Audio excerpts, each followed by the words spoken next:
Caribbean তারকা Andre Russell আন্তর্জাতিক cricket থেকে অবসর নিতে চলেছেন। ওয়েস্ট ইন্ডিজের অলরাউন্ডার আন্দ্রে রাসেল ৩৭ বছর বয়সী এই ক্রিকেটার অস্ট্রেলিয়ার বিপক্ষে ওয়েস্ট ইন্ডিজের ৫ টি-২০ সিরিজের প্রথম ২ ম্যাচে খেলে ক্রিকেটকে বিদায় বলবেন। ২৩ জুলাই জ্যামাইকার ঘরের মাঠের ম্যাচটিই তার আন্তর্জাতিক ক্যারিয়ারের শেষ ম্যাচ হতে চলেছে এই বলে জানিয়েছেন আন্দ্রে রাসেল। রাসেল ২০১৯ সাল থেকে শুধু টি-২০ খেলছেন। তিনি অবসর নিতে চলেছেন এমন সময়ে যখন ২০২৬ টি-২০ বিশ্বকাপ মাত্র ৫ মাস দূরে।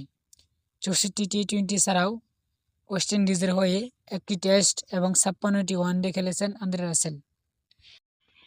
আন্তর্জাতিক ক্রিকেট থেকে বিদায় নিয়ে রাসেল বলেন, বলে বোঝানো যাবে না এটা আমার কাছে কী অর্থ বহন করে।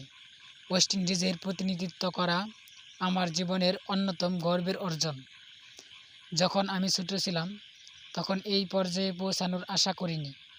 নিকোলাস পুরানের পর রাসেল শীর্ষস্থানীয় দ্বিতীয় ক্রিকেটার যিনি ২ মাসেরও কম সময়ের মধ্যে আন্তর্জাতিক ক্রিকেট থেকে অবসর নিচ্ছেন।